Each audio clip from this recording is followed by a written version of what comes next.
You're watching ABC 7 News at 5, on your side. WJLA-TV yesterday filed a police brutality complaint with the Internal Affairs Division of the Prince George's County Police Department on behalf of one of our own, ABC 7 News I-Team reporter Andrea McCarran. Andrea was injured during a police stop in the county last month while she was investigating a story. And Gordon Peterson joins us now to describe what happened. Gordon?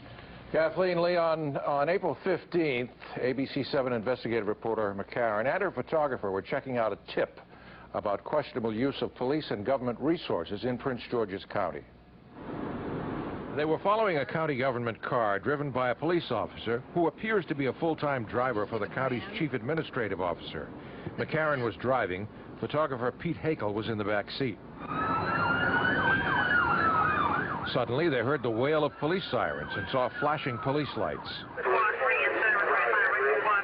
Back at ABC 7, managing editor Dan Patrick heard a call on the Prince George's County Police scanner. Prince George's County Police were stopping a vehicle they said was suspicious in nature because there was someone videotaping them. When we first heard sirens and saw flashing lights, we assumed it wasn't us, and then all of a sudden we're surrounded. She's got a gun pulled on me. Okay, that's right, that's fine. At gunpoint, McCarran did as she was told. Face the front, ma'am. Now 1 second, stand by point. With her hands up, she walked backwards to the sound of the officer's voice. Moments later, a police officer roughly pulled her arms behind her back. Did you tell him at any time he was hurting you? I didn't say a thing, because as far as I knew, there were still guns trained on me. But she was injured. My shoulder felt like it was on fire. McCarran's shoulder was wrenched from its socket. She may have to have surgery. Drop the camera and the Yes, sir. Meanwhile, our photographer had problems of his own. At least 3 officers had their weapons trained on him. Just keep backing up towards the sound of my voice. Just keep going. I'm a backing.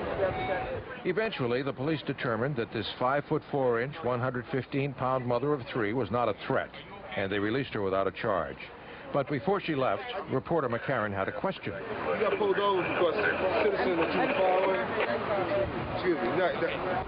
We're not taping it. I'm not giving an interview. I think it's an obvious case of law enforcement intimidation. Attorney Lucy Delglish is executive director of the Reporters Committee for Freedom of the Press. What I don't quite understand is what would be even slightly illegal about driving around town with a video camera.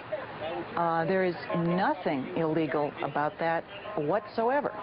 WJLA-TV has filed an official police brutality complaint alleging that Prince George's County police officers used excessive force against reporter McCarran. The complaint further alleges that the police officers may have known that McCarran was a journalist on assignment. If so, what we have here is a serious case of news media intimidation. Well, I think as a legal matter, it's clear that her civil rights were violated. They cannot use their power to interfere with your constitutionally protected activities. Prince George's County Police have refused our repeated requests for interviews. County spokesman Jim Carey told us they, meaning the police, had no suspicion that it was a news crew. The police department was responding to a call for a suspicious person following a police officer. There was a threat felt. As near as we can recreate it, this is what the officer saw in his rearview mirror when he called for assistance.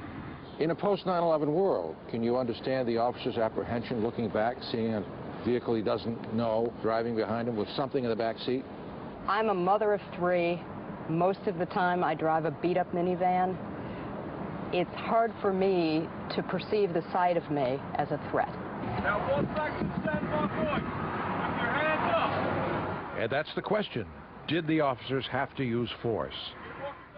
The incident occurred on April 15th. Why have we waited until now to report it? Well, according to ABC 7's Vice President of News, Bill Lord, we've been waiting for responses from the Prince George's County Police Department to requests for transcripts of the incident reports, radio transmissions, and email communications regarding this event.